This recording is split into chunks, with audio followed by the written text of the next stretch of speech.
واہ کیا بات ہے! اور جب بچہ بار بار جواب غلط نکالتا ہے نا، مایوس ہوتا ہے، تو مربی اسے بتاتا ہے کہ ہار مانے بغیر دوبارہ کوشش کیسے کرنی ہے۔ وہ اسی الجبرا کے ذریعے بچے میں صبر اور تنقیدی سوچ پیدا کر رہا ہے۔ اس کے لیے اسے کوئی الگ سے اخلاقیات کی کلاس تو نہیں لینی پڑی۔ صحیح، مطلب اسی نصاب کے اندر سے اس نے تربیت کا راستہ نکال لیا۔ جی، اور سب سے حیران کن بات یہ ہے کہ تحقیق بتاتی ہے جب بچے کا ذہن اس طرح کھلتا ہے نا، تو اس کی کارکردگی اس روایتی امتحان میں بھی ان رٹا لگانے والے بچوں سے بہت بہتر ہو جاتی ہے۔ زبردست۔ اور جہاں تک وہ تیسرے درجے کی بات ہے، یعنی آخرت کی کامیابی، ہم، تو وہ استاد کے اندر احتساب پیدا کرتی ہے۔ اسے یاد رہتا ہے کہ وہ محض ملازم نہیں، امانت دار ہے۔ اس سے سوال ہوگا کہ اس نے اس بچے کے ساتھ کیا رویہ رکھا تھا۔ بالکل صحیح کہا آپ نے۔ یعنی نصاب کو بدلنے کے بجائے اسے دیکھنے کی اینک بدلنی ہے۔ نصاب منزل نہیں، راستہ ہے۔ تو جب کوئی استاد اس نقطے کو سمجھ لیتا ہے تو منطقی طور پر اگلا قدم یہی ہوتا ہے کہ کلاس میں پڑھانے کا طریقہ بھی یکسر بدلنا ہوگا۔ بالکل، طریقہ کار تو بدلنا پڑے گا۔ کیونکہ اگر ہدف امتحان سے بڑھ کر زندگی کی تعمیر بن چکا ہے تو ظاہر ہے صرف بلیک بورڈ پر لکھتے رہنے سے کام نہیں چلے گا۔ ہمارے ذرائع میں بھی اس بات پر زور دیا گیا ہے کہ تدریس صرف وضاحت کا فن نہیں ہے، مطلب صرف لیکچر دینا کافی نہیں ہے۔ اصل مقصد بچے کے اندر کی وہ صلاحیت جگانا ہے جسے ریفلیکٹیو کیپیسٹی یا غور و فکر کی صلاحیت کہا گیا ہے۔ جی جی بالکل۔ اگر میں اسے ایک روزمرہ کی تشبیہ دوں تو یہ بالکل ایسا ہی ہے جیسے کسی کو بنی بنائی ڈش پیش کر دی جائے کہ بھئی بس اسے کھا لو، بمقابلہ اسے بیج اور پانی دے کر خود اپنی فصل اگانا سکھایا جائے۔ ہم، یہ فصل اگانے والی تشبیہ آپ نے بالکل نشانے پہ لگائی ہے، اور یہیں وہ مقام آتا ہے جہاں تدریس اپنا طریقہ بدلتی ہے۔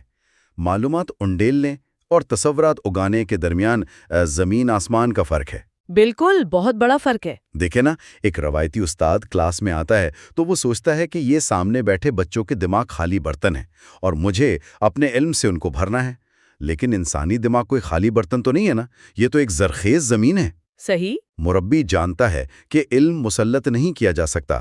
وہ سوالات کی ایسی زنجیر بناتا ہے، ایسا مکالمہ شروع کرتا ہے کہ تصورات خود بخود بچے کے ذہن میں اگنے لگتے ہیں۔ اور یہاں ایک اور اہم بات آتی ہے، مہارت اور شوق کا فرق۔ ہاں، مہارت اور شوق مطلب ایکسپرٹیز اور انٹرسٹ۔ جی ہاں، ہم اکثر سمجھتے ہیں نا کہ جس کے پاس پی ایچ ڈی ہے، جو ایکسپرٹ ہے، وہ بہترین استاد ہوگا۔ لیکن مہارت ایک تکنیکی چیز ہے، یہ آپ کو اہل بناتی ہے مگر دلوں تک راستہ نہیں دیتی۔ طلبہ استاد سے تب جڑتے ہیں جب وہ اس کی آنکھوں میں سچا شوق دیکھتے ہیں۔ یعنی استاد خود بھی سیکھنے کے عمل کا حصہ بن جائے۔ بالکل، وہ لائف لانگ لرنر ہوتا ہے۔ وہ کلاس میں آ کر یہ نہیں کہتا کہ مجھے سب پتا ہے، وہ کہتا ہے آؤ مل کر کھوجتے ہیں۔ اور اسی سفر میں تدریس کا وہ سب سے پراسرار لمحہ آتا ہے۔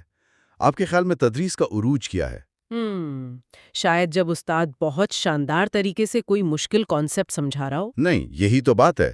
تدریس کا اصل لمحہ وہ ہوتا ہے جب استاد بالکل خاموش ہوتا ہے۔ خاموشی؟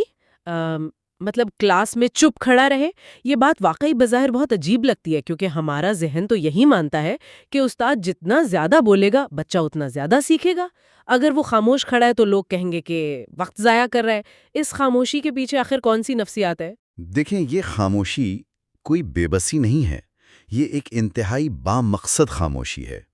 جب استاد مسلسل بول رہا ہوتا ہے نا، تو بچہ صرف معلومات وصول کر رہا ہوتا ہے۔ وہ ایک پیسو کنزیومر بن جاتا ہے۔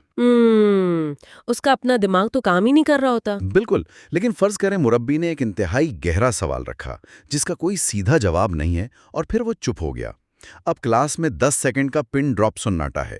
یہ خاموشی انسان کو بے چین کرتی ہے۔ جی جی، وہ خاموشی بہت بھاری محسوس ہوتی ہے۔ اور اسی بے چینی کے دوران طالب علم کے دماغ میں طوفان برپا ہوتا ہے۔ وہ پرانی یادوں کو نئے سوال سے ٹکراتا ہے۔ یہ خاموشی دراصل اس بیج کے پھوٹنے کا وقت ہے۔ اگر استاد گھبرا کر فوراً خود جواب دے دینا تو وہ اس بیج کو اگنے سے پہلے ہی مار دے گا۔ مربی جانتا ہے کہ کب خاموشی